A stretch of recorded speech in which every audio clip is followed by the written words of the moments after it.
Hello and welcome to the Freaks of Nature podcast. I'm a Triffid. And I'm a Clementine. This week's censorship animal is brought to you by the wood frog. Is it like a frog made out of wood? A wood frog is a frog that lives in the woods. That's basically why it's called a wood frog. It lives in the forest, and it just happens to be really good at living up north compared to other frogs. So hopefully I get to talk a little bit more about the wood frog in a future episode, because they're actually super, super cool. But today we're going to be focusing on camping. Woo! Camping party! Why don't you tell me, what you like about camping? I love the fact that unlike when I'm in town, I'm surrounded by all kinds of fuzzy animals and birds who might actually want to exploit me for snacks compared to the ones that are very shy about being near me in the city. So basically, you like being a druid. Yeah, oh, well, absolutely. Okay. Well, yes, you know that this is, that's a fact. Oh, look, a tiny animal. Friendship! Not that urban animals are particularly shy, mind you. To be fair, they're usually very good at exploiting for snacks as well. Maybe just not as desperate. It's like, oh, you got cracker crumbs? Oh, that's great, but that guy's got a whole sandwich. Bye! I know he's not going to give me the sandwich for free, but I know how I can make a deal. I swoop down and I eat the sandwich. So the other day we were at a tent sale. We were. Mm-hmm. It's not what you think. What were they thinking, Clementine? I will leave that to your imagination. Yes, we were at a tent sale. I'd actually never been to one before. Oh, no? It really wasn't what I thought. And I bought a tent, and it was exciting. My very first personal backpacking tent. We discovered a new word. We did? Flarp. That is also not what you think. What is a flarp? Yeah, it was just on a bunch of tags. Like as if we should know what it was. My assumption is that a flarp... Okay, stop laughing.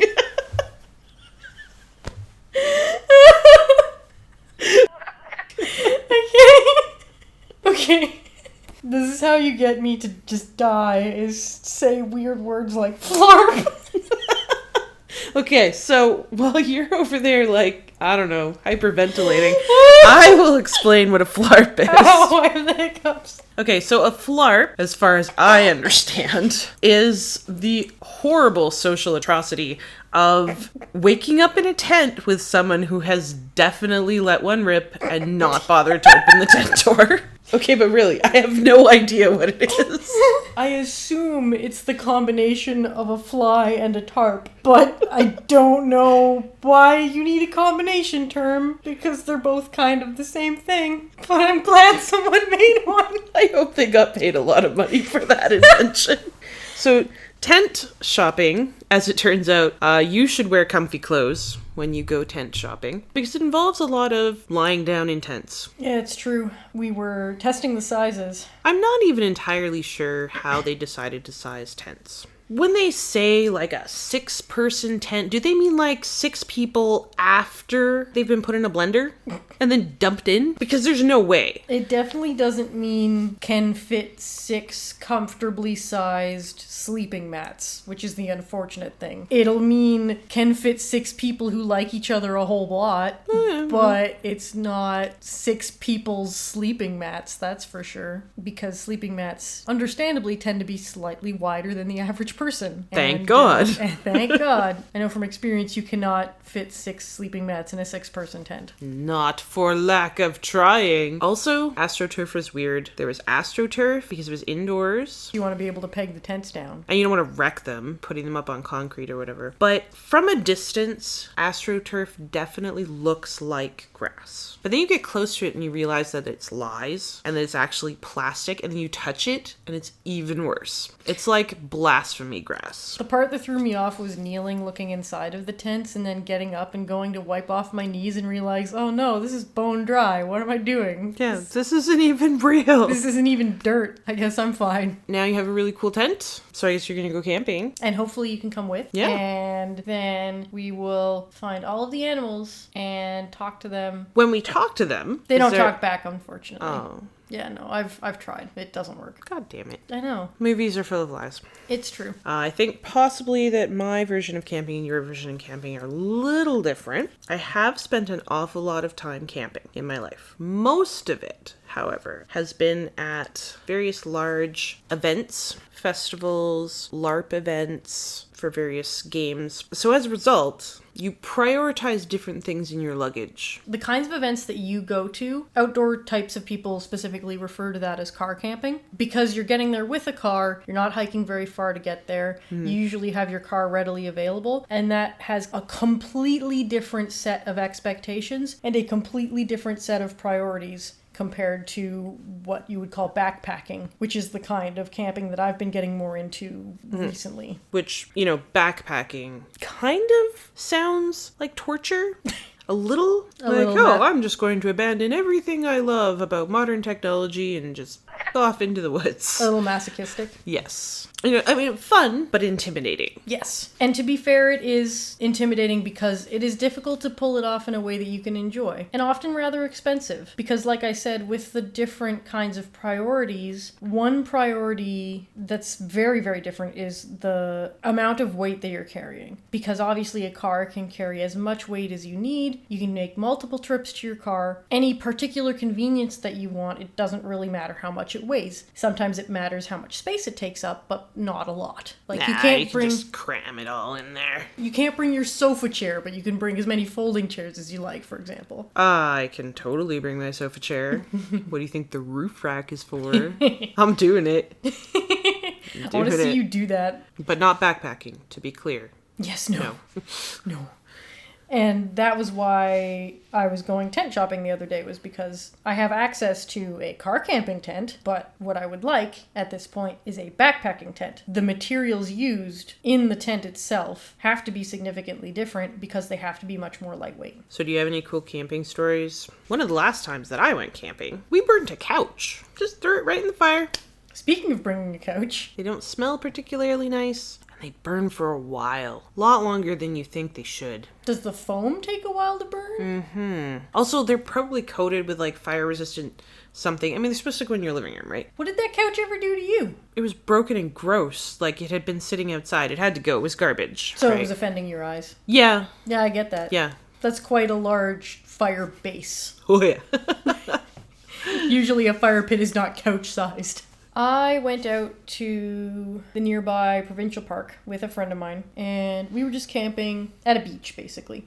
We were up by the campfire that we had built, just hanging out, roasting some hot dogs, and we hear a bunch of crackling behind us, and we look, and there was this deer. He/she, I can't remember. It was just walking around behind the tent. We thought, oh, look at that. That's nice. What a nice deer. Hello, deer. Would you like some snacks? By the way, don't feed animals at a provincial park. Do not do that. That is my naturalist word of advice. My naturalist side needs to speak out on that, even though I have to frequently resist the urge.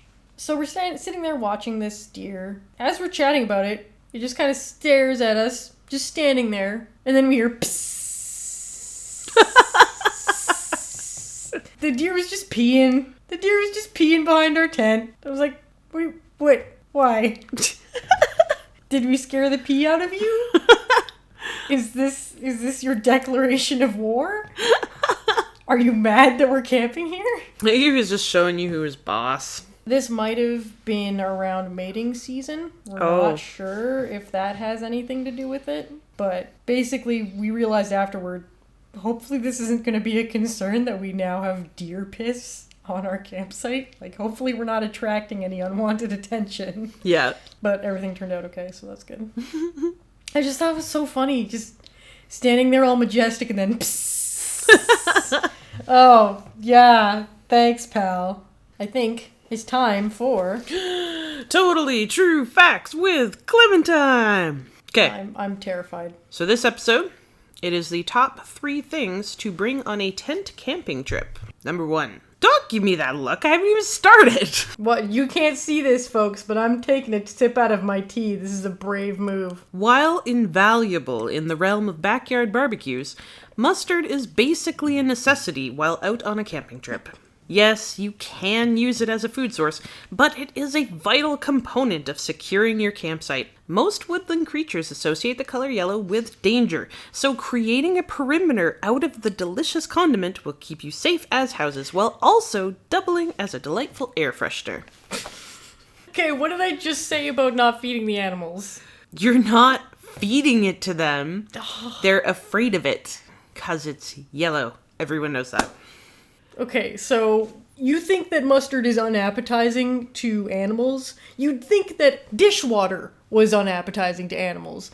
But you know what that attracts? Bears! Bears are attracted to practically everything that you do that smells uniquely human. Dishwater, the charcoal on your barbecue, even kerosene lanterns should probably go into your car when you're car camping, at the risk of attracting bears. So, unfortunately, if you're going to be car camping, I would definitely not use a condiment to create a perimeter in the attempt of warding off animals. Okay, but at the very least, wouldn't they just stop at the perimeter and then just, like, eat it and then go home? I don't think mustard is a particularly satisfying meal, so... Says you. Yeah, says me. I probably have half the appetite of a bear, especially one in the springtime. You don't speak for bears. It's true, I don't speak for bears. Them. I mean, I don't either. I have experience with bears. Number 2. You're gonna love this one. It's a good one. So again, this top 3 things. Impromptu dance parties are a widely accepted and assumed part of a genuine camping trip due to the hypnotic sound of the wind through wild grasses. Okay, I'm kind of liking this so far. In order to be prepared for the inevitable dance-off, it is important to remember that presentation is most of the battle. UV reactive face paint is handy for this, and come sundown, you'll be blinding everyone with your sun magic science. So wait, just to be clear, who are we impressing with the UV face paint? The grass? What are you high on while doing this? So here's the thing, right? You ever watch a car commercial, like any car commercial that involves camping, or like any video thing ever that involves camping and is somehow a commercial? There's always a dance party. Always. Like every time. Like everyone's just hanging out. They're doing their camping thing. There's, you know, they've got their little tents set up and they're making daisy chains in their hair or whatever. Dance party. Every time. You gotta be prepared for that. It's important. If television has taught me anything, it is. Camping equals I have to dance better than someone else. Bam! Dazzling. Genuinely dazzling, yes. I'm a little concerned that when you're walking around in the provincial park, once the sun goes down, you'll be slightly alarming to the other family campers, particularly those who have heard of will-o-wisps or perhaps other such boogeymen. I don't know how they'd feel about seeing a floating face made out of UV reactive lighting. Okay, that is a valid point. Solved. So, you can totally just also write on yourself somewhere, I'm totally not a will-o'-the-wisp. But that sounds like exactly what a will-o'-wisp would say. Also, I'm a little concerned that you would attract moths. Directly to your face. Yeah, you would. You totally would. Have you ever been to, like, the nightlight outside of a public bathroom at a park? God. Yes. Gross. So gross. Oh my god. I mean, I like moths. Don't get me wrong. I freaking love them. They're my little buddies. But when that many of them decide that they need to be in your mouth, that's gross. That's not something you want. Blah. So I think that's a genuine concern. Okay. No. X-nay that one. Number 2. Not so great. Okay. Moving on. This is the number 1 that you have to bring this on a tent camping trip. Okay. While there are few people that have been proven to have truly innate directional sense, there is a neat nature hack to finding your way through the forest. Always carry a ribbon wand. The House Sparrow, so named for its progressive birdsong, can be encouraged to guide you through the woods by energetically dancing with the ribbons, spelling out your requests. Did you just compare House Sparrows to house music? Yes, I did. You're welcome. Okay, see, here's the thing.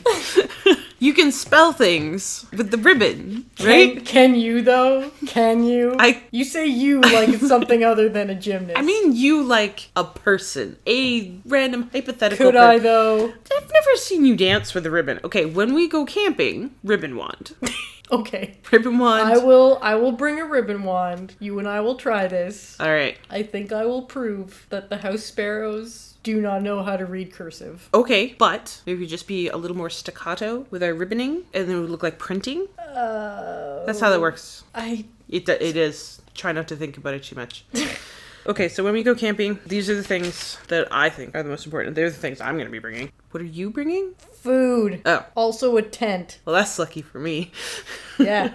Aren't you glad you have me? But, when we have that dance party that is totally going to be hosted by DJ Drop the Bass Sparrow, I'm going to win. We'll win. You know what? I'll share the pain with you. I appreciate that. Thank you. I do genuinely believe that you're going to show up to a car camping event with glow-in-the-dark face paint. Not going to lie. Actually, I have. Yeah.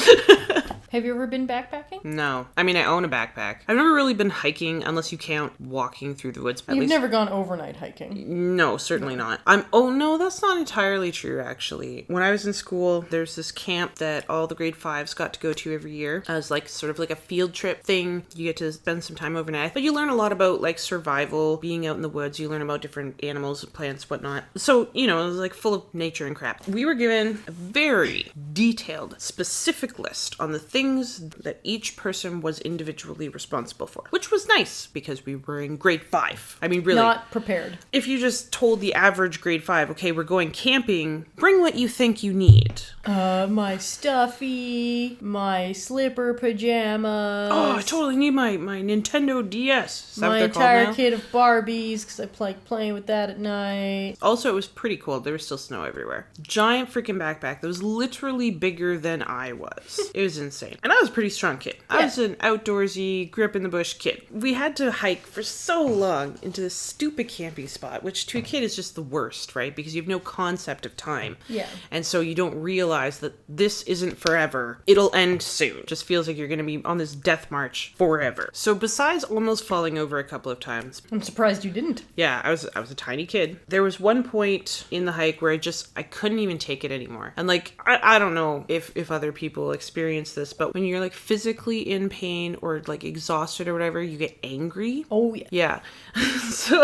So I got pretty angry. They were horrible backpacks, by the way. So what I do remember, though, one of the people who was not actually one of our teachers, I think he was just one of the guides for the camping area. He came along, and all he did was he grabbed the top of my backpack and just pulled the weight off of me. And he said, keep walking. And he just walked alongside me. It couldn't have been for very long. Like as an adult now, I don't know if I'd have been willing to carry 2 backpacks in that time, not for long. Mm-hmm. So it was probably only 5 or 10 minutes, but it was enough. Yeah. It calmed me down. Yeah, that's nice of them. Just that, the weight off of there. It's not a very fun camping trip, but whoever that person is, thanks. Yeah. That totally made my weekend. If that sounds like something that happened, if that sounds like something that you did at some point for a kid at the local nature reserve, then kudos to you and you are appreciated. Thank you. Yeah, I've been through that moment too. I was canoe camping at a nearby nature area. There were week-long camping trips that I took in the summer where you were taking a canoe and paddling from campsite to campsite along a series of lakes. Ooh. It was very nice. Really good, what my parents would have called character building, I'm sure. Oh, that means it's shitty. That's what parents mean when they say that. It means it's tough. Yeah, it means you're gonna cry and swear, and parts of you are gonna hurt that you didn't know could hurt before. And then you're gonna come back saying you love it, though. That's usually what a character building experience is like. One where you actually do build off of it and don't just walk away hating the whole thing. That's true. So, in this case, that was also true. Because I remember for one of the portages where you just have to carry your own stuff, but also some of the shared stuff, including the canoes, on a 1 kilometer or less stretch of land between the 2 lakes you're going to be paddling on. Was it open land or was it through a forest? It was proper trail. It depended on which of the 2 portages you took. There was the one referred to as the long one. Oh no. And then there was the other referred to as the short one. The long one, it was longer, I think it was about 1 kilometer, which for a 13-year-old kid can seem pretty long, especially when you're carrying stuff. But the short one was extra special because you didn't always pick the short one, depending on what the weather was like. The short portage sometimes ended up with mud where you sank to your knees. No way. Sank as deep as your knees at the beginning of that portage. I'm not even exaggerating. Gross. And it was supposed to be a proper trail, but it was just so swampy in that particular spot in such a way that on a bad day, when you stepped in the wrong spot, you would genuinely sink to your knees. I personally did that. I personally sank to my knees trying to lug a backpack and a cooler as a 13-year-old kid across this 1/2 kilometer portage. Wow. And it was just awful. Oh, how do you even handle that? Because you lose shoes. You lose shoes. Now you're covered in mud, so you're going to freeze. Oh my God. That's terrible. At least they warn you about that when you're going to go do it. So did you have other shoes? Yeah. Okay. I put on my swimming shoes for that one. And I managed to generally pick out the spots of grass that were anchored enough that you didn't usually sink up to your knees. So It wasn't terrible, but some people definitely lost shoes. But depending on which portage, because I ended up taking both. I went for a couple of different years. I definitely experienced that frustration and anger of feeling physical pain that you knew wasn't going to go away immediately, particularly with the long portage, just because I wasn't used to carrying around that much weight on my back. So even though it wasn't that hard, if you got up that morning earlier than you wanted to, didn't get as much sleep as you liked, you're already going to be more sensitive. If you didn't get as much breakfast as you would have liked because you were in a hurry to get going, and then it rains, then you're in wet clothes, carrying a heavy backpack, and now you're getting sweaty because the sun's coming out, and you're working hard with this backpack, and you just want to quit, and it's no fun. But eventually, once you've sat and you've cried because you're frustrated about having to carry this backpack, eventually you're like, no, nobody's going to grab this bag for me. That's not a thing that's going to happen. You know what is going to happen? Me continuing to cry and carrying this friggin' backpack to the end of the portage. So that happened, and it was okay, and it wasn't the end of the world, and I survived, and the rest of the day was good. Well, that's good. So that's what I mean by like a character building experience. Right. I do remember after that trip, I was much more willing to carry various items from the dock up to our cottage when we went on the next trip. So I'm like, no, it's fine. I've carried worse. That's it for this episode. Thanks everybody for listening in. If you have any comments, questions, if there's anything you'd like to hear more about from our experiences, if there's any fun facts you'd like to contribute, if you have any suggestions for future censorship animals, don't forget to talk to us on our Facebook page or on our Twitter. We even talk back to people, and not even in the mean way. Feel free to post on our YouTube page in the comments section. Who wants to hear the wood frog again? I f*** you. Thanks everybody for joining us this week. Bye.